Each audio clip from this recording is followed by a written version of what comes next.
আপনি গায়ের জোরে আপনি যা ইচ্ছা তাই করবেন, এটা হবে না ভাই। দেশে আইন শৃঙ্খলা প্রতিষ্ঠা করতে হবে। আমাদের স্বরাষ্ট্রমন্ত্রী সম্ভবত এখন ঘুমিয়ে আছেন, ওনাকে নিয়ে বেশি কিছু না বলাই ভালো, কিন্তু আমি সেনাবাহিনীকে অনুরোধ করব। আসসালামু আলাইকুম। প্রিয় দর্শক,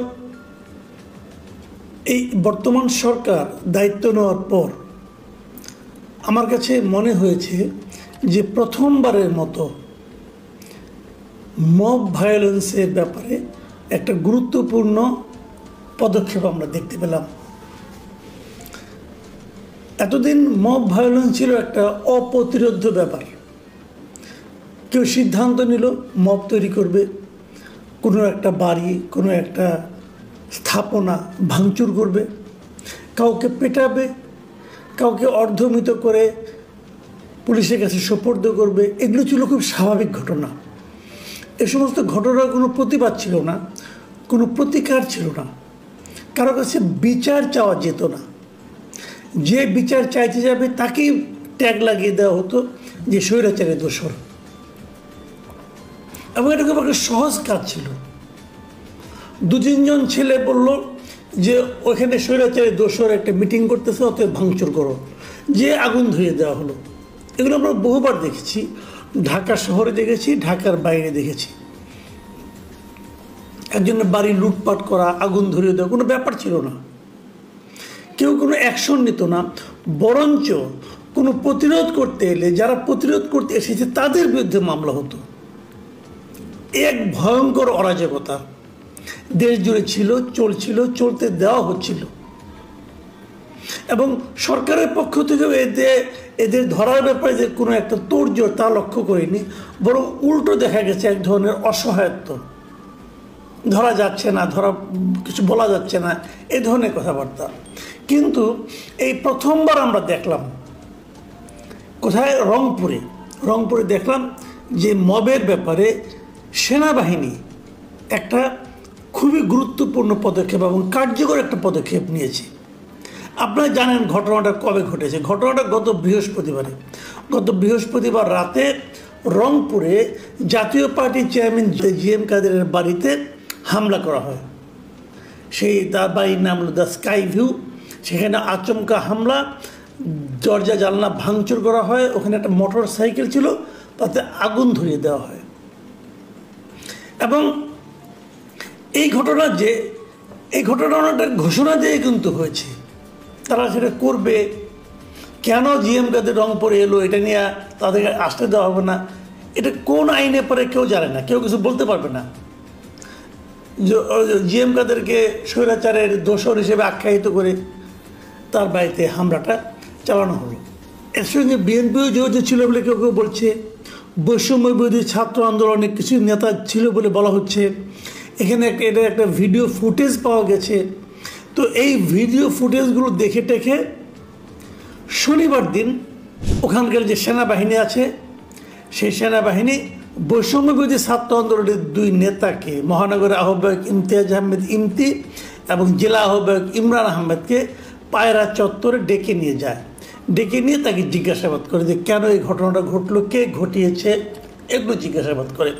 এই কথা শুনে আবার রাত 1:30টার দিকে নাগরিক পার্টি NCPর উত্তরাঞ্চলের যে মুখ্য সংগঠক সার্জিস আলম, উনি নিজেই ঘটনাস্থলে হাজির হন। এবং তখন হাজির হলে তাদেরকে ওই ভিডিওর ছবিগুলি দেখিয়ে সেনাবাহিনী বলে যারা এই কাজগুলি করেছে তাদের ধরিয়ে দেওয়ার ক্ষেত্রে আপনারা সহযোগিতা করেন। এরপর শুক্র এবং শনিবার 2 দিনই থানায় কোনো মামলা হয়নি। মামলা করতে 2 পক্ষই গিয়েছিল। জাতীয় পার্টি গিয়েছিল, তারা ওই ছাত্রদের কয়েকজনকে আসামি করে মামলা করতে চেয়েছিল, থানা মামলা নেয়নি। উল্টো আবার ছাত্রদের বৈষম্যবিরোধী আন্দোলন যারা আছে তারাও আবার জাতীয় পার্টির মূল নেতা GM কাদের, ওখানকার মেয়র যে সাবেক মেয়র, এদের সবাইকে আসামি করে তারাও একটা মামলা করতে গিয়েছিল, সেই মামলাও নেওয়া হয়নি। রবিবার দিন অবশ্য 2 দিন পর, ঘটনা 2 দিন পর 2 পক্ষের মামলায় পুলিশ নিয়েছে। আচ্ছা, এই যে নিল, তারপর কি দেখলাম আমরা? রবিবার দিন সন্ধ্যায় একটা জিনিস আমরা লক্ষ্য করলাম, সেটা হলো সার্জিস আলম একটা ফেসবুকে স্ট্যাটাস দিল, বিশাল একটা স্ট্যাটাস। সেই স্ট্যাটাসের শিরোনাম কি? রংপুর ও আওয়ামী লীগের বি টিম জাতীয় পার্টি ইস্যু, মানে পুরো ঘটনাটাকে সে তার মতো করে বর্ণনা করলো, করে সে ফেসবুকে একটা স্ট্যাটাস দিল। এবং সেই স্ট্যাটাসে কিন্তু উনি ওনাদের কর্মকাণ্ডের এক ধরনের সাফাই গাওয়া শুরু করলেন। এবং এক পর্যায়ে তিনি বললেন, তিনি যা লিখেছেন, লেখাটা শুরু নয়, কী বললেন উনি বললেন, জিএম কাদেরের বাড়ির পুরনো বাইক আর সামান্য আগুন নিয়ে যাদের এত চিন্তা, তারা বিগত 9 মাসে আওয়ামী সন্ত্রাসী খুনিদের ধরতে কয়েকটা অভিযান চালিয়েছে, কতজনকে গ্রেপ্তার করেছে। এই যে কথাটা উনি লিখলেন, এই লেখাটার মূল লক্ষ্যটাকে সেনাবাহিনী, মানে যে সেনাবাহিনী ওই ঘটনার দায়ী ব্যক্তিদের ধরার জন্য ভিডিও ছবি দেখিয়ে তাদের কাছে সাহায্য চেয়েছেন, এবং আগের রাতে যাদের সঙ্গে সাজিদ আলম দেখা করেছেন, কথা বলেছেন, তাদেরকে উদ্দেশ্য করে কিন্তু সাজিদ আলমের এই লেখা। তার মানে সেনাবাহিনী যে ওই লোকজনকে ধরতে চেয়েছেন, এটা সাজিদ আলমের পছন্দ হয়নি। উল্টো উনি বলছেন যে জিএম কাদেরের বাড়িতে এই সামান্য আগুন, মানে একটা বাইক কিন্তু পড়ে গেছে, কিন্তু সামান্য আগুন তার কাছে মনে হয়েছে, এই সামান্য আগুনের জন্য ওনারা আসামি ধরতে চাচ্ছেন। এরা এতদিন কিছু করেন নাই কেন? তার মানে এতদিন কিছু করেননি, মানে সাজিদ আলমের অভিযোগ যদি সত্য হয়, তাহলে কি উনি পরে আর কিছু করতে পারবেন না? এই জায়গাটাতে কিন্তু সাজিদ আলমের এই বক্তব্যটা আমার কাছে খুবই খুবই আপত্তিকর মনে হয়েছে। এবং শেষ দিকে যেটা আবার বলেছেন যে বাংলাদেশ সেনাবাহিনীকে আমরা এখনও যথেষ্ট সম্মানের জায়গায় রাখি, মানে এখনও, মানে এরপরে নাও রাখতে পারি, আমরা এখনও যথেষ্ট সম্মানের জায়গায় রাখি, কিন্তু ফ্যাসিবাদ বিরোধী লড়াইয়ে তাদেরও স্পষ্ট অবস্থান এবং কার্যক্রম আমরা দেখতে চাই। আমার কাছে না সাজিদ আলমের এই কথাগুলির মধ্যে এক ধরনের অধ্যত্ব আমি টের পাই। উনি নিজেদেরকে কী মনে করেন সেটাই বুঝতে পারেন। উনি একটা পলিটিক্যাল পার্টির একটা লিডার, উনি এইভাবে কথা বলতে পারেন কিনা। ফ্যাসিবাদ বিরোধী আন্দোলনটা কে করেছে? উনি একা করেছেন, আর কেউ করেনি। এদের সমস্যা হয়েছে একটাই, এরা পুরো আন্দোলনটাকে নিজেদের সম্পত্তি হিসেবে বিবেচনা করা শুরু করেছে। তারা নিজেদেরকে অথরিটি ভাবতে শুরু করেছে। তারা যেন বলতে চায় যে ওনারা যেটা বলবেন ওইটাই হলো আন্দোলন, আর বাদ বাকি কেউ আন্দোলন কিছু বোঝে না। সেনাবাহিনীর কী ভূমিকা ছিল এই আন্দোলনে, এটা তো আমরা দেখেছি, ওনাদের কি ভূমিকা ছিল সেটাও দেখেছি। ব্যক্তিগতভাবে সাজিদ আলমের কি ভূমিকা ছিল সেটা তো ফেসবুকে গেলে অথবা সোশ্যাল মিডিয়ায় গেলে সবাই দেখে। বঙ্গবন্ধুকে নিয়ে ওনার সেই জ্বালাময়ী ভাষণ, এটা সবাই জানে। হলের সামনে দাঁড়িয়ে উনি তার ছবি টবি, এগুলো সবাই জানে। বঙ্গবন্ধুর ছবির সামনে দাঁড়িয়ে এগুলো কে দেখেনি? সবই আমরা জানি। এখন উনি অথরিটি হয়ে গেছেন, এত ভালো না রে ভাই।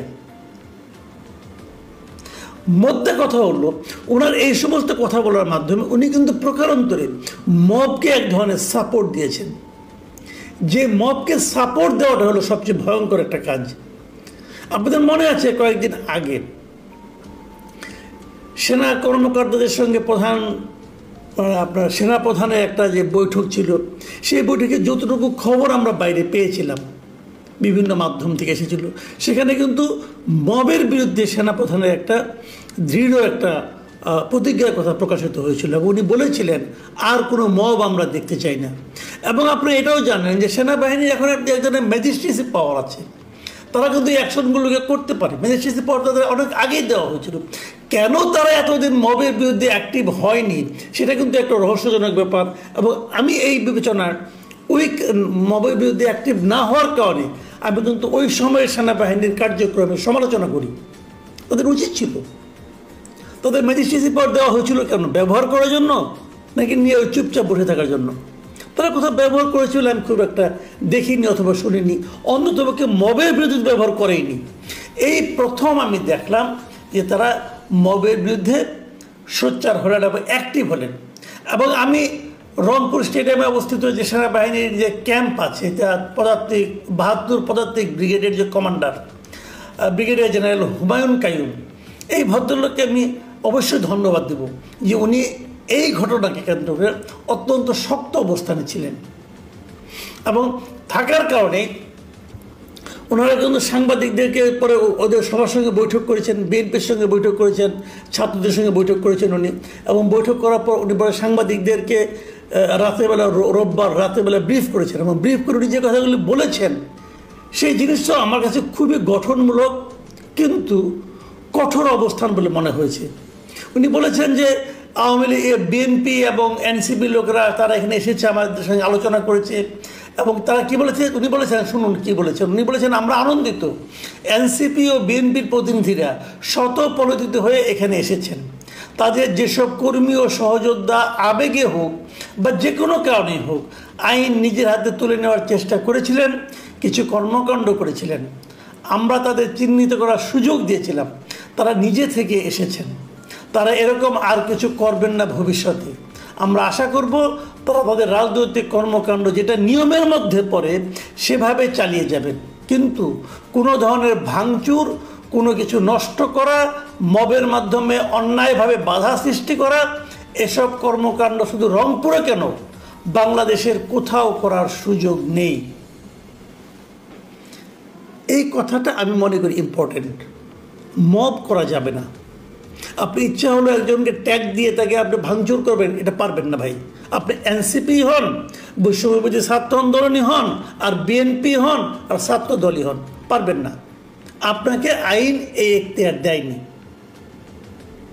কাজেই আমি মনে করি আগামীতে তারা মব করার চেষ্টা করবে, জনগণের উচিত হবে সেটাকে প্রতিরোধ করে তাদেরকে নিয়ে সেনাবাহিনী হাতে তুলে দেওয়া।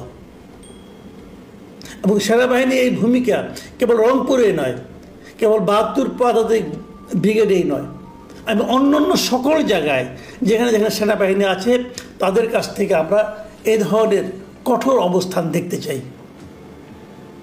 আমি মনে করি ভাই আগামীতে কি নির্বাচন হতে পারে, নির্বাচনে যে ইলেকশনে জিতবে সে জিতবে, কোনো সমস্যা নেই, জনগণ যাকে ভোট দেবে তারা ক্ষমতায় আসবে, এটা নিয়ে আমার কোনো আপত্তি নেই। কিন্তু তার আগে আপনি গায়ের জোরে আপনি যা ইচ্ছা তাই করবেন, এটা হবে না ভাই। দেশে আইন শৃঙ্খলা প্রতিষ্ঠা করতে হবে। আমাদের স্বরাষ্ট্রমন্ত্রী সম্ভবত এখন ঘুমিয়ে আছেন, ওনাকে নিয়ে বেশি কিছু না বলাই ভালো, কিন্তু আমি সেনাবাহিনীকে অনুরোধ করব, কে ঘুমাচ্ছে আর কে ঘুমাচ্ছে না আমরা জানি না, আপনারা যেন জেগে থাকেন। প্রিয় দর্শক, এখন এ পর্যন্তই। আল্লাহ হাফেজ।